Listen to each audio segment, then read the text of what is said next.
నమస్తే, నేను మీ నగేష్.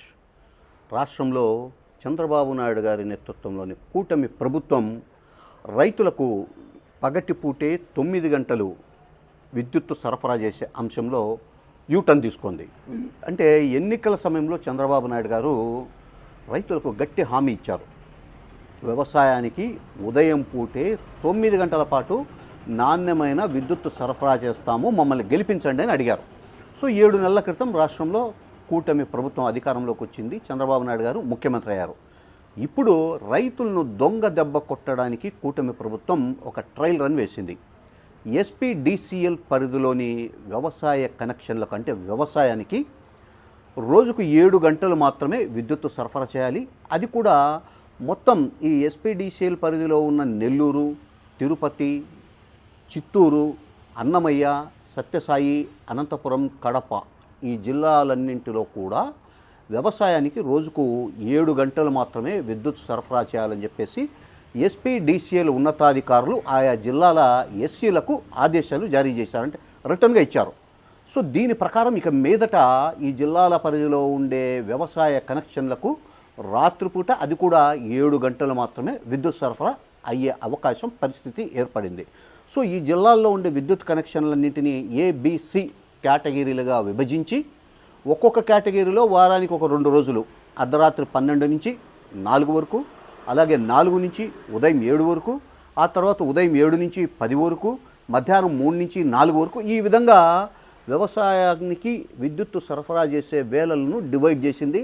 మొత్తం మీద చూస్తే గతంలో లాగా రైతులు అర్ధరాత్రి పూట కరెంటు కోసం తమ వ్యవసాయ పొలాల వద్ద, తోటల వద్ద ఎదురు చూడాల్సిన పరిస్థితి ఏర్పడింది.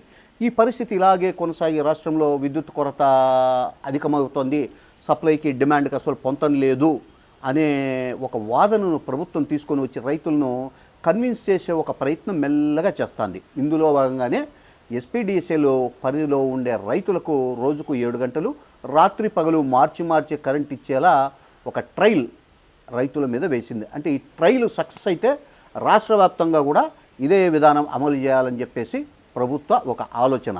సో ఇందుకు సంబంధించి ఇక మీదట రైతులు అర్ధరాత్రి పూట, అపరాత్రి పూట మోటార్లను ఆన్ చేసుకోవడానికి బహుశా సంసారాలు కూడా తోటల దగ్గరో, మోటార్ల దగ్గరో, లేకుంటే పొలాల దగ్గరో చేయాల్సిన పరిస్థితి వచ్చే ఒక ప్రమాదం ఏర్పడింది. అయితే ఇందుకు సంబంధించి విద్యుత్ శాఖ మంత్రి రవికుమార్ గారు మాట్లాడుతూ రోజుకు 9 గంటలు ఉదయం పూటే విద్యుత్ సరఫరా చేయాలనే ప్రభుత్వ నిర్ణయం అని చెప్పి ఆయన గట్టిగా చెప్తున్నారు. అయితే ఎస్పీడీసీఎల్ పరిధిలోకి వచ్చేప్పటికీ ఈ ఆదేశాలు అమలు కావడం లేదు. మొత్తం మీద చూస్తే చంద్రబాబు నాయుడు గారి కూటమి ప్రభుత్వం మిగిలిన హామీలలాగే రోజుకు వ్యవసాయానికి 9 గంటలు పగటిపూట విద్యుత్తు సరఫరా చేస్తామనే హామీని కూడా యూటర్న్ తీసుకొని 7 గంటలకు మార్చి రైతుల్ని దొంగ దెబ్బ కొట్టడానికి గట్టి ప్రయత్నమే చేస్తున్నట్టు మనకు స్పష్టంగా అర్థమవుతోంది. ఒకవేళ ఈ వ్యవహారానికి సంబంధించి, ఈ విధానానికి సంబంధించి ఎస్పీడీసీఎల్ పరిధిలోని రైతుల నుంచి పెద్దగా అభ్యంతరాలు వ్యక్తం కాకపోతే రాష్ట్రంలో విద్యుత్తు సరఫరాకు, డిమాండ్కు చాలా ఇబ్బందిగా ఉంది. కాబట్టి అనివార్యంగా 7 గంటలే రాత్రి పగలు వ్యవసాయానికి విద్యుత్తు సరఫరా చేయాల్సి వస్తుంది అని ప్రభుత్వం నిర్ణయం తీసుకున్నా కూడా ఆశ్చర్యపోవాల్సిన అవకాశం, అవసరం ఉండదు.